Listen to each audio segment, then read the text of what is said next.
Good evening to all the students and parents assembled here.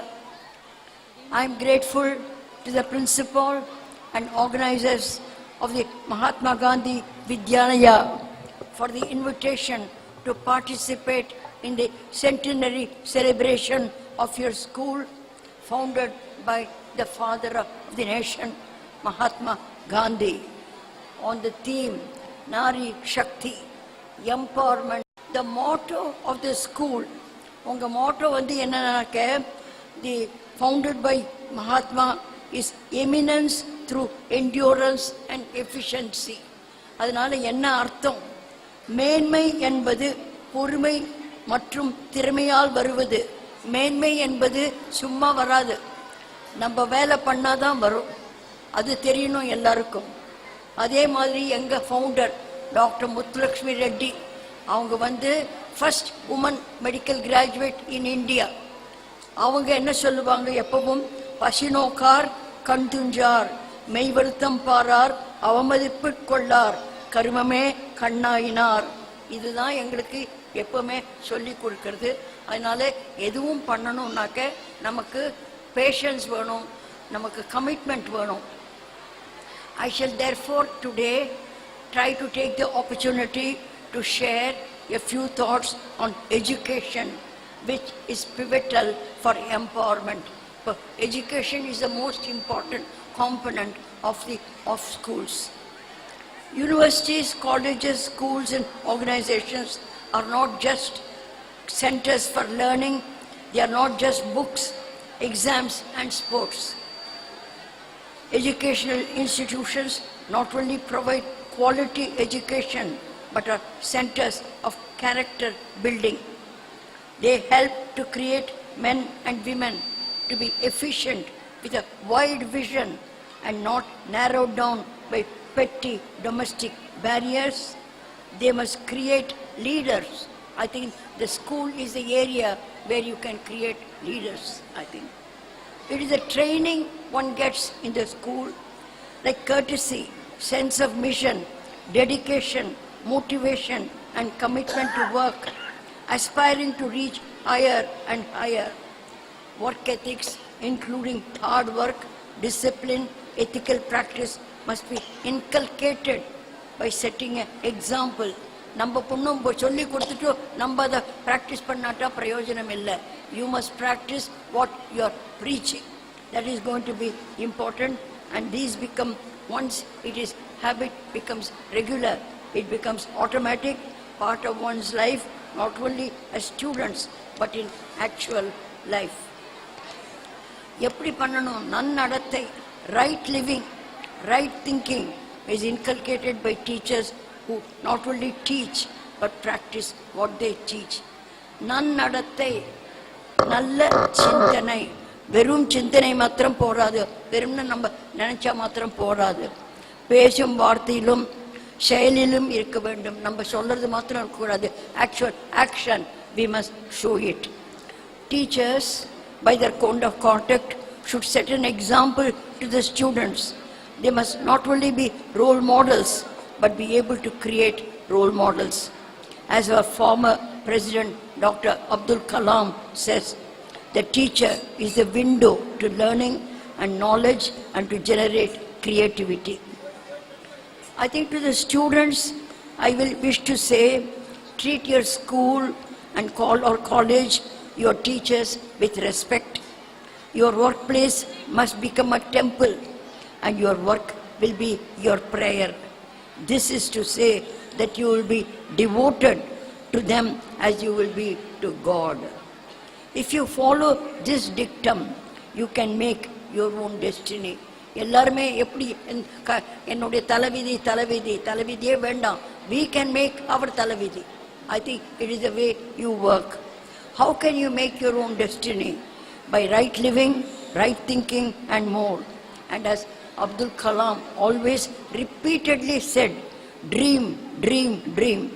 Dreams transfer into thoughts and thoughts result in action. Now next I come to Nari Shakti, empowerment of women. I'm sorry that we don't have too many girl students, but parents are here. I think, therefore, I think it's going to be important.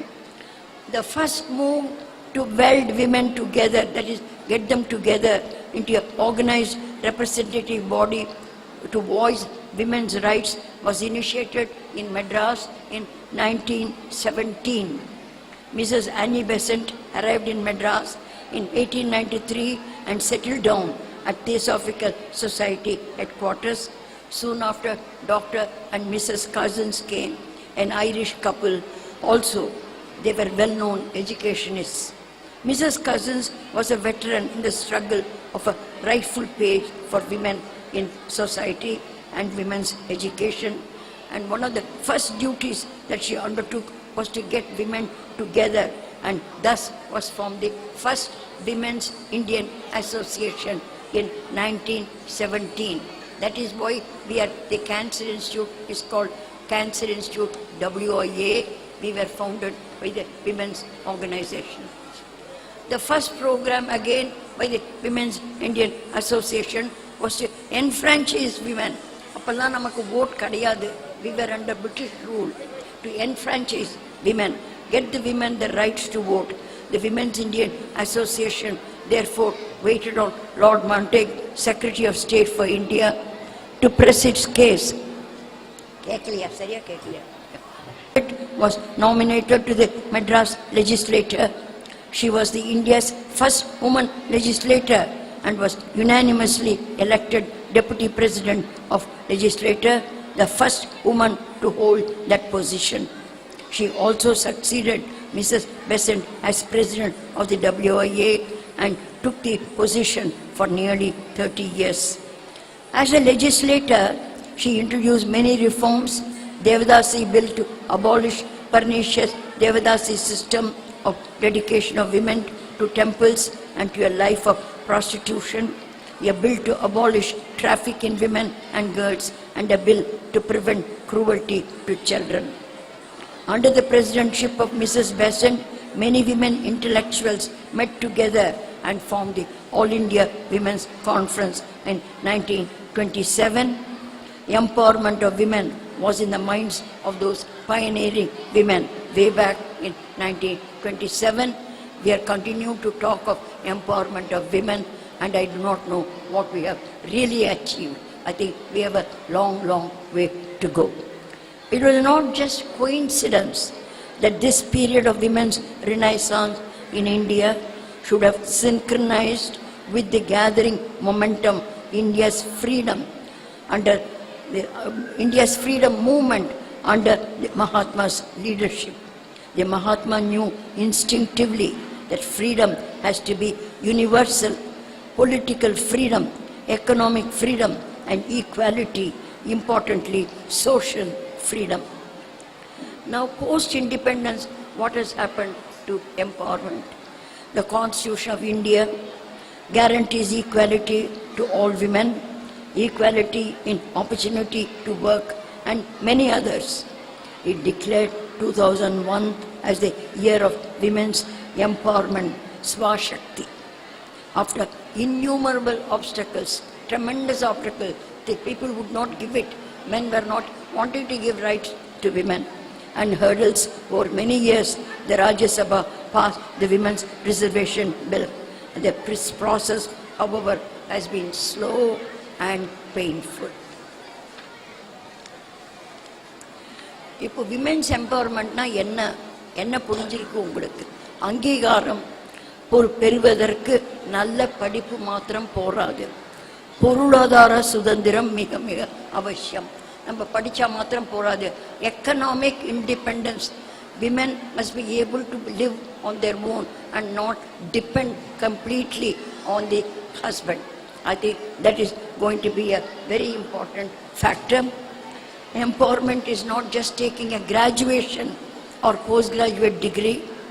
It has to come from an understanding of what women are capable of, knowledge of their rights, and how to assert their rights. Empowerment is not going to pubs, not smoking cigarette. Empowerment is not a license. Every right carries with it responsibility as well. Education and awareness, will provide the basis. Every woman must understand that economic independence is vital. இது திருப்பி திருப்பி தினம் நாங்கள் சொல்லிட்டு இருக்கோம். இந்த lower, I mean the lower middle class people, they just don't understand. They get married and go and settle down and they get beaten by their husbands. I think economic independence is extremely important. Empowerment comes from good education, understanding social responsibility, understanding one's capabilities, economic independence, and ability to take independent decision. But independent decision, நம்மளே நம்ம decision, decision தமிழ்ல தெரியல, decision எடுக்க வேண்டியிருக்கு. எல்லாமே நாங்கள் உடனே கேட்டால் உடனே அவங்க வீட்டில் வந்து அவங்க புருஷனை போய் கேட்பாங்க. அந்த மாதிரி இருக்கலாம். ரெண்டு பேரும் சமம் தெரியணும். The days when women could be just housewives and be silent spectators to whatever happens will have to be past history. இப்போ எல்லாரும் வீட்டில் படிச்சுட்டு இருந்தால் போராது. No doubt there are considerable handicaps and problems in working women. Working women have dual role. They not only have to earn, they have to take care of the family. They can't neglect the family. So the multiplicity of duties, care of the family, upbringing of the child, in addition to her vocation. Many a time it results in the neglect of her own health. This is something that we see as medical professionals. Many a time, அம்மா வந்து எனக்கு பிள்ளைய பார்த்துக்கணும், என் புருஷனை பார்த்துக்கணும், அவங்களுக்கு இருக்கிறத பார்த்துக்கிறது இல்லை, வரத்துக்கு டிலே பண்ணிடுறாங்க. அதனால எப்பவுமே சொல்றது, அது உங்களை பார்த்துக்கிறது ரொம்ப ரொம்ப முக்கியம். The upbringing of children today, I don't know what the children here are going to say, is more difficult than it was in the yesteryears. They do not accept everything blindly. Women have to be learned to be good mothers and wives. The environment provided by the parent, especially the mother, will be a major determinant that moulds the character of the child and shape his or her future. I wonder whether the present educational system is geared for these complexities. Marriage is a sacred event in one's life. It cannot be treated casually as is happening now. Although empowerment process has started, the process is painfully slow and is seen mainly in the urban areas. The gender disparity in education, health status and others in the rural areas continues. I think it is a pathetic sight. It must be again understood that women cannot just get it on a gold platter. Empowerment தானே வந்துடாது, கையில் வந்து கொடுக்க மாட்டாங்க. உங்களுக்கு வந்து இதெல்லாம் கிடைக்க போடுதுன்னு நீங்களே தான் அதை ஏர்ன் பண்ணணும். You must earn it. I think that is important. பெண் முன்னேற்றம் தானமாக தங்கத்தட்டில் வராது, பெண்களின் உழைப்பினால் மாத்திரம்தான் வரும். இப்போ வந்து one or two other small things I want to say. The role of women as envisioned by Swami Vivekananda. In India, mother is the center of the family and one's highest ideal. கடவுளின் பிரதிநிதி தான் நமது அம்மா. தொட்டிலை ஆட்டும் கைதான் உலகை ஆளும். The hand that rocks the cradle will rule the world. We need therefore a harmonious family, a harmonious living. ஆணும் பெண்ணும் ஒன்னா சரி ஈக்குவலா இருக்கணும், ஒருத்தருக்கு ஒருத்தர் சண்டை போட்டுக்க கூடாது. The parents should be role models to mold the mind and conduct of the children, social living and all else in life. This parental influence at home and the teacher's influence in the school decides the character of the child and what they will be in future. There is no point in saying this, she is not good, she is not good. They need the training first from the parent and then in the school and colleges. Bharatiyar அதே மாதிரி dreamt of a புதுமை பெண், a woman independent in thought, word and deed, a woman with ideals and compassion. Swamiji Mahatma Ji, Bharatiyar, every one of them spoke of empowerment of women as a pivotal in the awakening of India and nation building. They spoke the same in different languages. Bharathiyar புதுமை பெண்ணை பற்றி கனவு கண்டார். நினைவிலும் செயலிலும் உறுதி வாய்ந்த எளிமை கண்டு இறங்கும், சிறுமை கண்டு பொங்கும் வலிமையான லட்சிய பெண்ணை பற்றி கண்டார். வைய வாழ்வு தன்னில் எந்த வகையிலும் பெண்கள் ஆண்களுக்கு குறைந்தவர் இல்லை, சரிநிகர் சமமானவர் என்று திரும்ப திரும்ப வலியுறுத்தி சொன்னார். அது நமக்கு தெரியணும். That women must have the confidence that they can do everything. In the lack of confidence, lack of the inferiority complex is standing in the way. இப்போ இவ்வளோலாம் நம்ம படிச்சிருக்கோம், இவ்வளோலாம் பெரிய பெரிய மனுஷா நமக்கு சொல்லியிருக்கா. அப்படின்னா கூட இந்த நாளில் இப்போ எப்படி இருக்கு? What is the present state? There is a palpable deterioration in the general principles and values in life, violence in general, not only against women, corruption, unethical practice, indiscipline, and many more are daily occurrence and are increasing multifold. It is this increasing incidence of violence, atrocities, and rapes that resulted in the appointment of Justice Verma Committee to report on crime against women and review laws relating to sexual assaults. The report condemns the statement made by political and religious leaders for reinforcing gender bias in their remarks. The report also reiterates the importance of political equality in addition to education, social and economic equality. Here is, I think the Verma Committee says that the affluent sections have access to the constitution and its machinery, while the silent victims are unable to get the same privilege. Where is equality?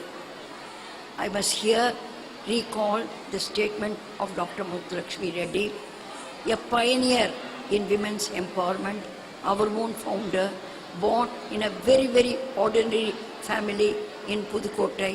When women could not go to college, she fought her way to go to college. Today, you are all very fortunate that you have schools like the Mahatma Gandhi Vidyalaya. So, I think you are fortunate to read in such schools, learn everything. I think don't lose the opportunity to learn what you can here. I think that is the one message that I would like to give also. And she said, laws and legislations are there only to sanction action, do not constitute action in themselves. It is for women themselves to energize these laws in the paper into accomplishments. We need women to get confidence in themselves. That is most important. I think in a more positive fashion, I would like to conclude by saying, in I think 2012, there is a Nobel laureate, a woman Nobel laureate from Africa. And she said, her name was Lema Gobi. She was only 39 years old, a Liberian, who said when she heard the award, she said, don't wait for Gandhi, don't wait for King, don't wait for Mandela. You are your own Gandhi, you are your own King. This reinforces the need for confidence in oneself that can achieve, and there is nothing that cannot be achieved.